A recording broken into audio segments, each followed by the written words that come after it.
Toy train तो आपको पता होना चाहिए कि बहुत पहले ही हम लोग इसके लिए कर दिए थे। कल ये भी हो गया। बहुत जल्दी ही टॉय ट्रेन अब शुरू होने वाला है चिड़ियाखाना में। क्वालिटी के मापदंड को एकदम बिल्कुल स्ट्रिक्ट किया गया है जी। और क्वालिटी से कोई कॉम्प्रोमाइज़ नहीं करना है। और बाहर के जो रेट से लगभग यहाँ पर सब्सिडाइज रेट में ही यहाँ के जो भी विजिटर्स वगैरह आएंगे उनको सब्सिडाइज रेट पे ही फूड अवेलेबल करवाया जाएगा। नमस्कार, लाइव सिटी देख रहे हैं आप। पटना जू यानी कि पटना चिड़ियाघर में जब आप अपने परिजनों के साथ आएंगे, परिवार के लोगों के साथ आएंगे, तो आपको एक शानदार अनुभव होने जा रहा है। आपको बता दें कि आज ही बिहार सरकार के वन एवं पर्यावरण विभाग के मंत्री प्रमोद चंद्रवंशी जी के द्वारा आपको बता दें कि पटना जू में मयूर रेस्टोरेंट का जो है वह उद्घाटन किया गया है। यह मयूर रेस्टोरेंट जो है वह काफी खास है और यहाँ पर आपको बता दें कि जो लेक साइड का व्यू है वह आपको देखने को मिलेगा।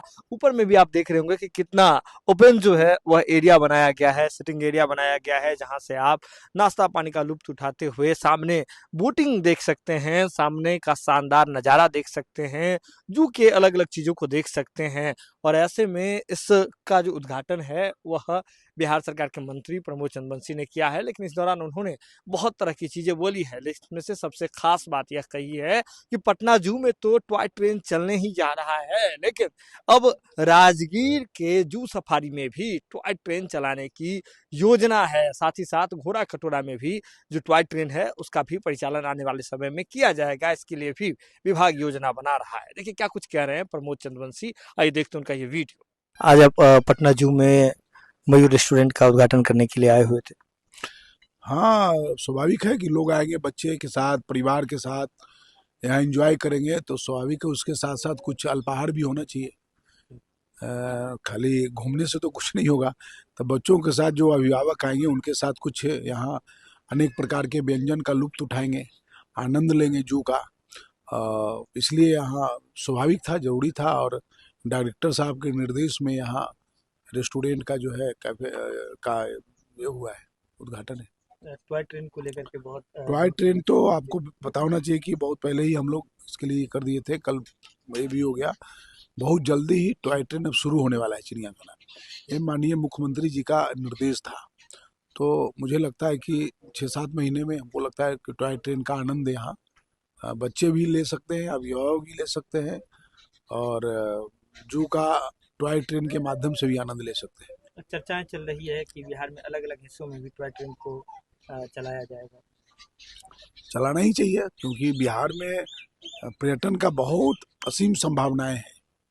ठीक है, तो ये तो मुझे भी है कि कई जगह जैसे आप चले जाइए, राजगीर में जू सवारी है, वहाँ टॉय ट्रेन की आवश्यकता पड़ती है। फिर घोड़ा कटोरा वहाँ जरूरत है। तो पर्यटन के दृष्टिकोण से अनेक संभावनाएं हैं, यहाँ पर बहुत सारी संभावनाएं हैं, जिससे उसको विकसित किया जाए तो बिहार में राजस्व की प्राप्ति होगी, लोग भी आना पसंद करेंगे, लोगों को आनंद आएगा। लेकिन आपकी जानकारी के लिए एनडीए सरकार में बिहार की जो छवि बदली है, उसके कारण अब लोगों को यहाँ बिहार पसंद आ रहा है। लोग आ रहे हैं जो आज से 15 साल 20 साल पहले गांव छोड़ के गए थे, अब वो अपने गांव आते हैं तो उनको बहुत बदला बदला सा दिखता है। उनको लगता है कि हम जो बड़े शहर में गए इतने दूर है, अब वो आनंद मुझे गांव में ही मिल रहा है। तो यह एनडीए सरकार का बदलता हुआ बिहार का यह सब परिणाम है। तो टॉय ट्रेन भी चलेगा, कई ऐसे जो है संभावनाएं हैं पर्यटन के दृष्टिकोण से, वो सब विकसित होगा। तो वीडियो देख लिया आपने। आपको बता दें कि बिहार सरकार के वन एवं पर्यावरण विभाग के मंत्री ने इस मयूर रेस्टोरेंट का उद्घाटन किया है। हमारे साथ रेस्टोरेंट के ऑनर भी हैं, इनसे ही जानकारी लेते हैं कि इस रेस्टोरेंट में क्या कुछ खास होने वाला है। अब जू में जब लोग परिवार के साथ आएंगे, इस रेस्टोरेंट में बैठेंगे, लेक साइड का व्यू मिलेगा, क्या कुछ खास होने जा रहा है इस रेस्टोरेंट में? देखिए जू में तो कह लीजिए कि जू में आना ही एक खास है। जी।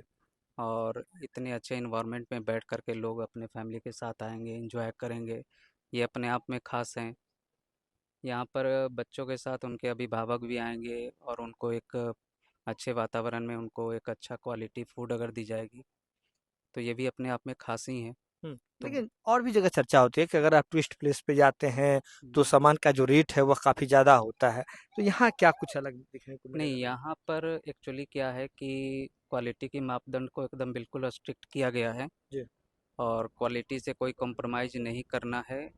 और बाहर के जो रेट से लगभग यहाँ पर सब्सिडाइज रेट में ही यहाँ के जो भी विजिटर्स वगैरह आएंगे उनको सब्सिडाइज रेट पे ही फूड अवेलेबल करवाया जाएगा। ये तो मार्जिन कितने परसेंट का लगभग रहेगा? तकरीबन बाहर के अगर फूड आउटलेट्स और रेस्टोरेंट से कंपेयर करें हमारा रेट, तो यहाँ के अप्रूव्ड रेट जो किए जाते हैं वो तकरीबन 40%, 30-40% कम होते हैं, जी। जो यहाँ के पब्लिक्स और विजिटर्स वगैरह को देखते हुए कि हर तबके के लोगों को और हर तरीके के फूड को अवेलेबल कराया जाए, तो इस तरीके का हम लोग मतलब रेट। सीधे तौर पर समझिए कि अगर आप पटना ज़ू में आते हैं और ज़ू के मयूर रेस्टोरेंट में आइएगा, यहाँ ज़ू के रेस्टोरेंट में अगर आप खाना खाते हैं तो यहाँ जो है ज़ू प्रशासन ने इससे भी सब्सिडी इस रेट्स में दिया है और ऐसे में जो अप्रूव्ड रेट्स है उसके मुताबिक जो मार्केट रेट से लगभग 40 से 50% जो रेट है वह अलग-अलग सामानों पर आपको कम होता हुआ दिखा देगा। तो देखिए सीधे तौर पर समझिए, जब आप भी अब ज़ू आएँ तो ऐसे में ज़ू में घूमने-फिरने के साथ अब आपको एक नया अनुभव देखने को मिलेगा, नया एरिया देखने को मिलेगा।